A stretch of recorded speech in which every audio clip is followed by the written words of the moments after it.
I nderuar Eduard Mirësiogjem, do t'ju drejtohem si diplomat, megjithëse keni studiuar 5 dekada më parë për inxhinieri dhe nuk keni ushtruar asnjë ditë profesionin për cilin jeni diplomuar, e keni filluar karrierën në diplomaci dhe keni mbyllur pikërisht në fushën e diplomacisë, madje në Azi, në Kinë, në shërbimin tonë diplomatik në Pekin. Faleminderit edhe ju që erdhët për këtë intervistë. Siç e ju thatë, unë kam filluar mbas mbarimit të universitetit, fillova një pjesë të jetës time në karrierën time në qeveri, punova në Ministrinë e Jashtme, Ministrinë e Tregtisë Jashtme, masë në Altë Kontroll. Dhe si të një pjesë e mirë e shqiptarëve që u larguam dhe ikëm në Itali. Dhe atje krijova jetën time nga zero, me shumë sforco, me shumë, por ja dole man. Italia është fare pranë dhe raportet e Durrësit me Italinë janë shumë të hershme, madje Durrësi quhet porta e Shqipërisë me prandimin me Europën, por do t'ju pyes për një eksperiencë tjetër që është ndoshta unike. Ju për afro 2 dekada keni punuar dhe jetuar në Kinë. Një pjesë të jetës time unë kam kaluar në Kinë. Dhe me të thotë të drejtën kam kaluar shumë mirë. Një popull me shumë respekt, një popull shumë punëtor, jam unë në shumë sektor në Kinë që të jem. Dhe kohët e funit kalova dhe në shërbimin diplomatik. Ku në shërbimin diplomatik kam prur nga Kina mbi 20 delegacione për bashkëpunim në mjet shtetit, privatit e këto gjona. Ekonomik, kulturor? Gjithmonë. Se unë mbulosha, kam qenë kunz ekonomik, për ekonominë dhe kulturën.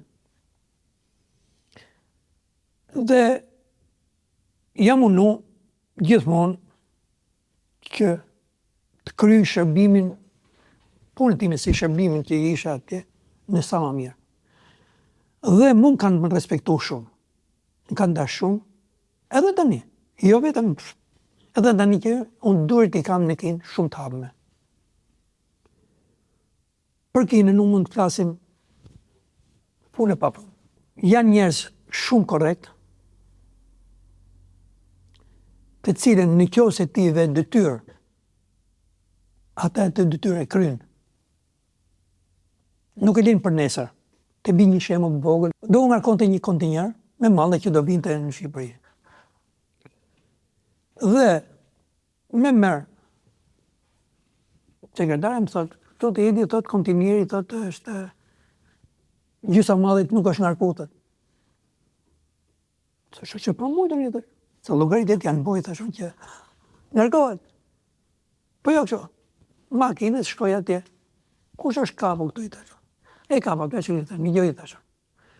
Unë llogaritën ti kam bojë që kontinjeri do ngarkohet plot. Për në unë të alin dorë ty, edhe unë të iki. O s'ke më rata. Dhe më rënë, në shkarku kontinjerin, dhe ka ngarku prapë. Edhe u futën gjithë malna. Kjo të rënë kupton që janë punëtore, jo dhe mela. Janë njerës që punojnë dhe tani gjojnë lavin. Jo, ti pova, janë zgjurë. Dhe janë shumë korrekt. Ju jeni zhvendosur nga Italia në Pekin, në Kinë, në vitin e largët 2005. Po të kthehemi mbrapa në kohë, duket si një vendim disi i pazakont. Duke menuar gjërat, duke i pa gjërat vjetash, veni që është më i përshtatshëm është Kina, që është në evolucion, është në rritje, në zhvillim. Dhe arrita në Kinë me një bindje të plotë që unë do hec përpara. Dhe bindjen tim unë e realizova, që kam kurrajën, shkollën, edukatën, kulturën, gjuhën, jo për mundur unë 4 gjuhë i administroj në mënyrë shumë perfekte. Konkretisht? Italisht, anglisht, rusisht, kinesisht, i administroj shumë mirë.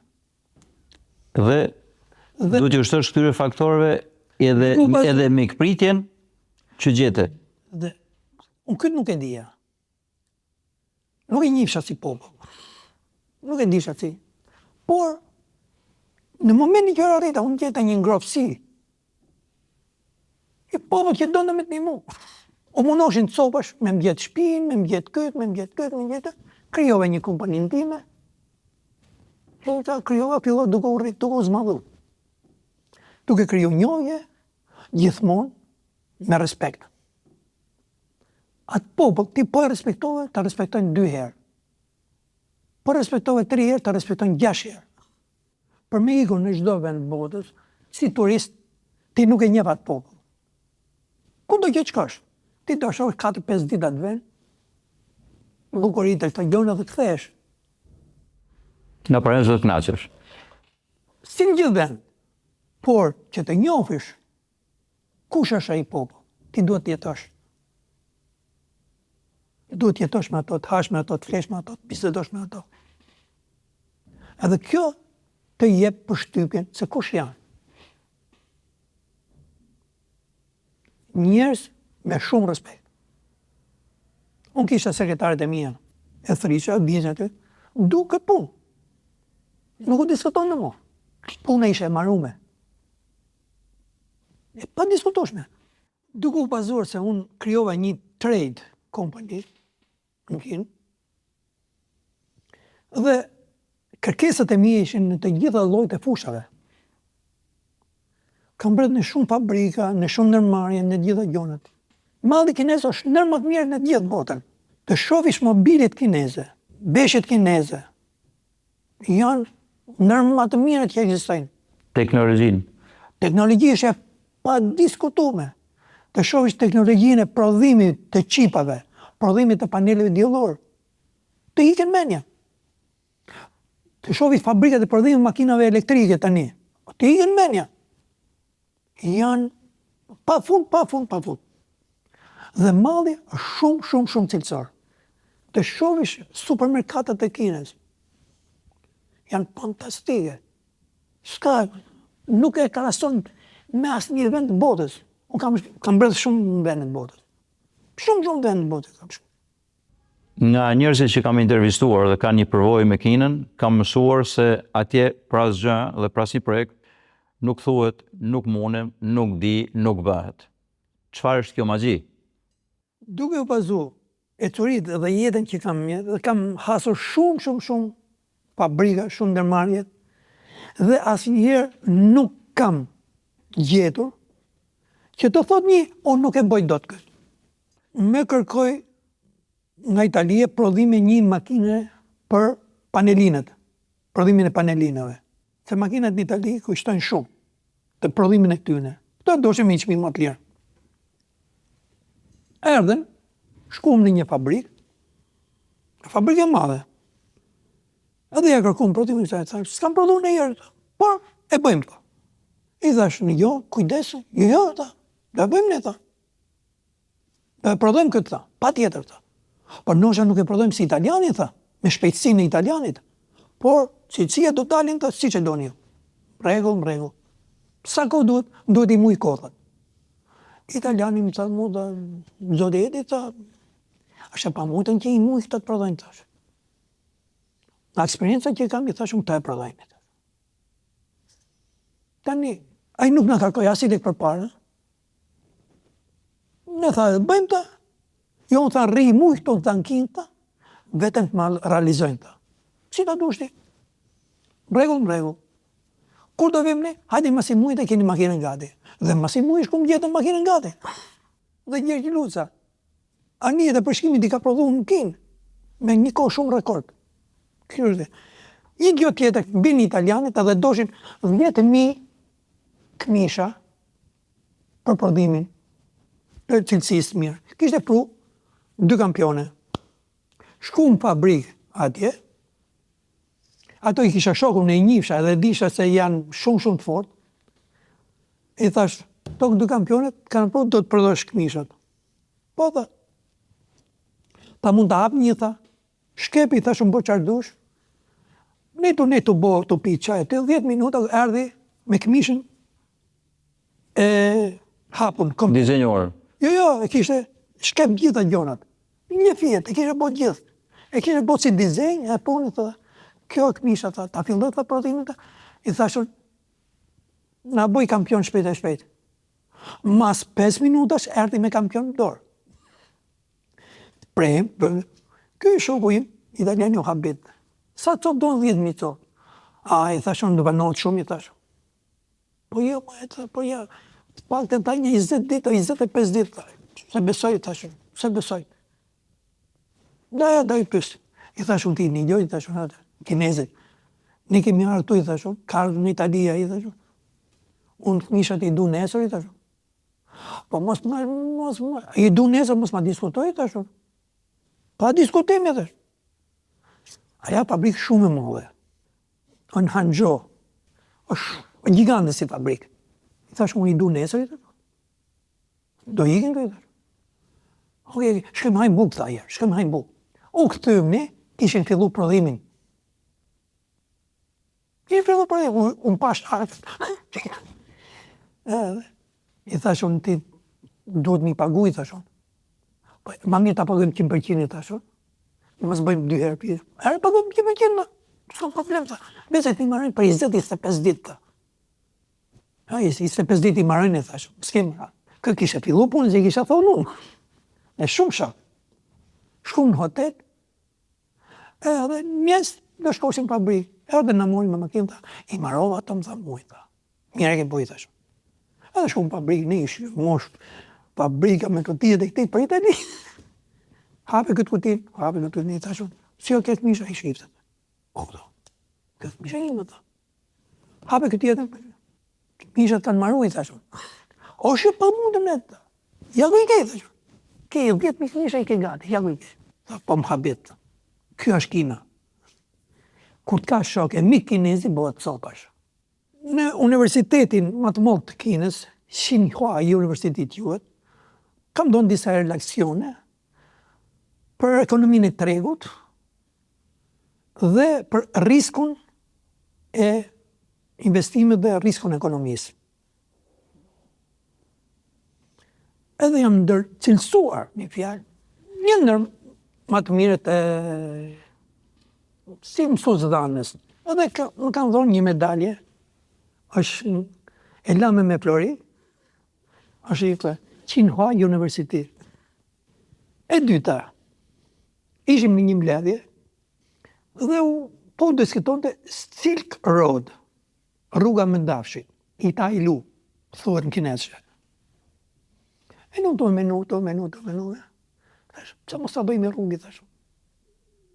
Dhe organizova një rrugë nga ambasada, kemi ardhur me makina në Shqipëni, e jena kthyer prapë me makina. Një kujtim shumë i bukur dhe një eksperiencë e jashtëzakonshme, e certifikuar edhe nga partnerët kinez. Po. Unë kam qenë vetura fare, se unë e kam organizu, dhe unë kam qenë kryetari i grupit. Cili ishte itinerari i rrugës? Pekin, Mongoli, me fjalë Kin, Mongoli, Rusi, Bielorusi, Poloni, Çeki, Hungari, Vjen, Itali, Shqipni, Greqi, Turqi, Iran, Turkmenistan, Uzbekistan, Kazakistan, Kin. Dhe kjo është trajektoria e asaj që quhet dhe njëve rruga e Mëndafshit. Dhe unë mbështet. Ju keni përshkuar me vetur? Me vetur? Do të thotë që kam përballë një hero. Ja, është kënaqësi. Edhe tani më thonë çfarë bëj prapë. Se me anë të kësaj. Sa kohë është dashur për ta përshkuar? 2 herë. 2 herë me vetur nga Kina. Po, me vetur. Edhe 2 herë kam shkuar. Sa ditë? Herën e parë kena bërë 62 ditë. Herën e dytë kena bërë 36 ditë. Që i bëm më shkurt etapat. Parasysh se kam nejtë shumë në Itali, kam nejtë shumë, nejtë edhe 5-6 ditë kam nejtë Shqipëni, edhe kemi nejtë shumë në Baku.